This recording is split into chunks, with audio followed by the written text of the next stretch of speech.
Welcome back to Save the Nation. Is the UK being policed on a two-tier basis? This is the question of the day. It's one to which the government is giving a confused answer.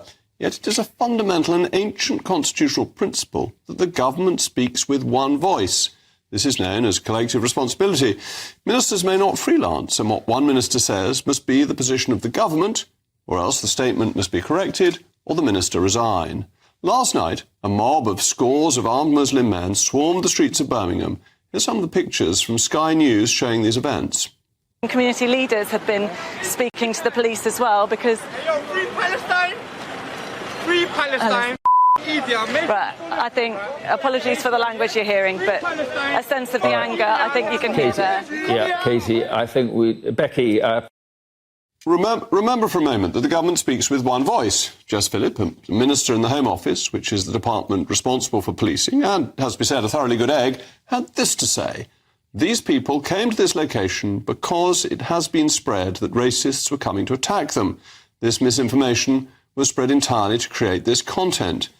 So is this the government's position on these armed bandits roaming the streets? Do they have no moral responsibility? Do they have no free will? Is Richard Tice somehow responsible for forcing them to run around the streets with weapons? This two-tier double-standard mentality goes right back to Sir Keir's response to the Black Lives Matter riots. Less than 48 hours after a riot culminated in the pulling down of the statue of Edward Colston, which was then dumped into Bristol Harbour, the then leader of the opposition took the knee with Angela Rayner. This was an acceptance that rioting and violence can be justified and that weak, namby-pamby policing is all right. It's also an endorsement of the extreme ideology of critical race theory that was the driving force behind the BLM movement. The Prime Minister needs to confess that he was wrong to take the knee and to endorse the BLM riot. And His Majesty's government's position is that last night's activities by an armed mob in Birmingham were wrong and inexcusable. Otherwise, he is endorsing, he is the proponent of two-tier policing. And the only way to restore order in this country is to ensure that the law is applied equally to all. There's no excuse for rioting in a democratic country that has just had an election.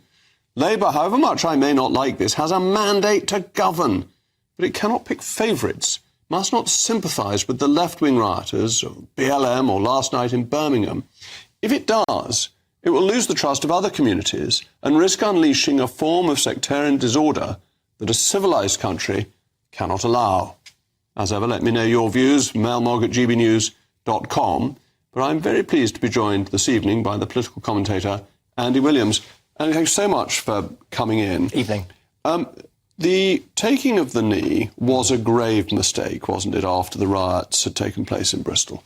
Well, if you don't mind me saying, Jacob, I think you've made a few logical leaps to get from where we've been over the last week and the taking of the knee and the Black Lives Matter disturbances of a few years ago. I think we're looking at different things.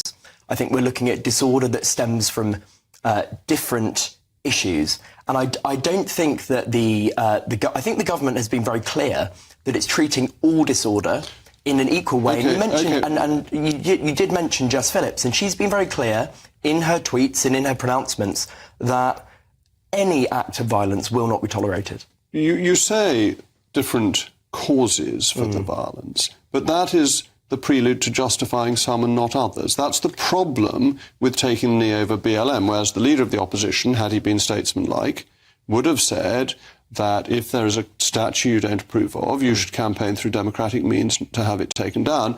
Not, I'm taking the knee, I'm supporting these people who have just committed a violent act. Well, I actually think, as always, there's more that we have in common than that which divides us in these instances. You know, we'd all agree that there are legitimate reasons for people to protest, whether it's as a result of Black Lives Matter or whether it's because people feel strongly about the horrific incident that happened in Southport and everything that stemmed from that. But what we should all agree on is that acts of significant violence must not be tolerated. And what I've seen over the last few days is people seeking to justify some of those acts of violence by saying that people have legitimate concerns. That's what I find dangerous. Yeah, well, I think that's nonsense. There is no legitimate concern that allows you to riot in a democracy. If you're in a totalitarian regime, there may be, but not in a democracy. And I've got quite a lot of sympathy for Jess, because she's an outspoken, charismatic member of Parliament, and I found that going from the freedom of being a backbencher to the discipline of being a minister isn't particularly easy. You have to bite your tongue.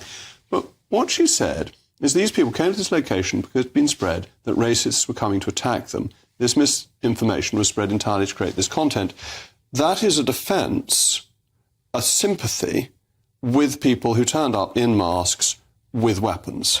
I think that is a mistaken quotation, isn't it? That is, the government needs to make it clear that that is not the position of the government. As far as I'm aware, it hasn't said that's not the position of the government. I think that is a mistake, because I think, as with, looking at, there have been various people trying to justify different positions that rioters have taken, coming from all sides, and you couldn't possibly know. So I'm agreeing with you. Yeah. You couldn't possibly know where those rioters were coming from in the first place, what their view was, why they were there. And I think there is some inherent justification in that statement, and I think we should just blanket say nobody should be doing this. Completely agree with you, and Jess is now Home Office Minister when the Home Office is in charge of policing. So it's more serious than if it were said by the Minister for Aviation.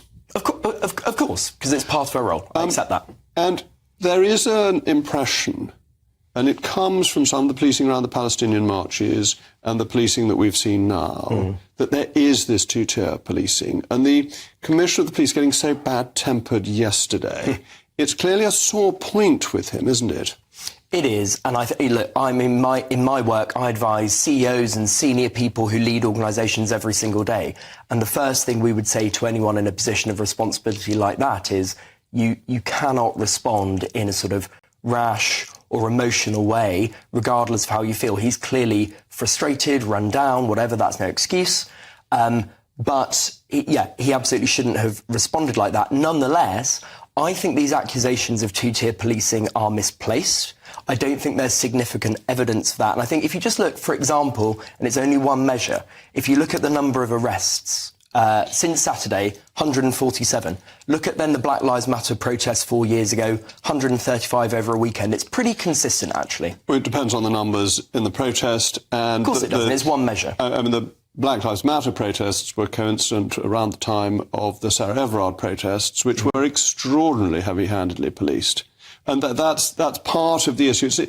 You see, I'm not just trying to take a cheap shot at the government. I do think that Keir Starmer, as leader of the opposition, set the wrong tone.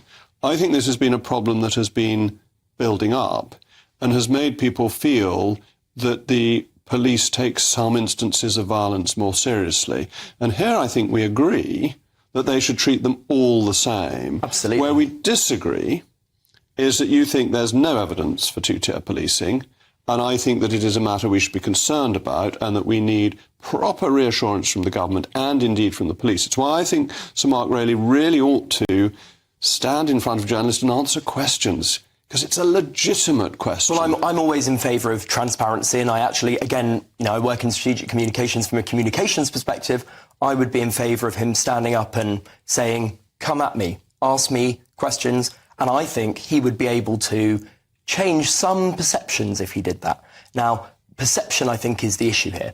I think what this comes down to is a crisis of confidence in our institutions, in the police, in the government, and I don't just mean the Labour government, I mean government in general, and that is a huge problem. Now, I don't have the answer to how that is resolved, and it certainly won't be resolved in a day, but I think that is part of the context here. And part of that is to clarify what Jess Phillips has said and to make it clear that, as I was saying earlier, that I think the Prime Minister should now say, actually, he regrets taking the knee, that would make it clear that he didn't endorse the violence that was going on. But there. I think that is misplaced, because I don't think there is a direct causal link to what we're talking about. I understand what you're saying, but what we're talking about today stemmed, the trigger for the last week's worth of protest was this horrific incident in Southport. And we're sort of making leaps and bounds, and now we're talking about BLM, and I don't think it is about BLM or taking the knee. The one thing we can finish on and agree on is that it is bizarre and wicked as a response to the brutal murder of children to start hitting policemen. Just completely not understandable to any law-abiding citizen. Absolutely, and I mean, whether it's throwing bricks at policemen or burning down shops or anything like that, this sort of disorder is just awful to see, and it has to stop. Thank you very much, Andy. Well.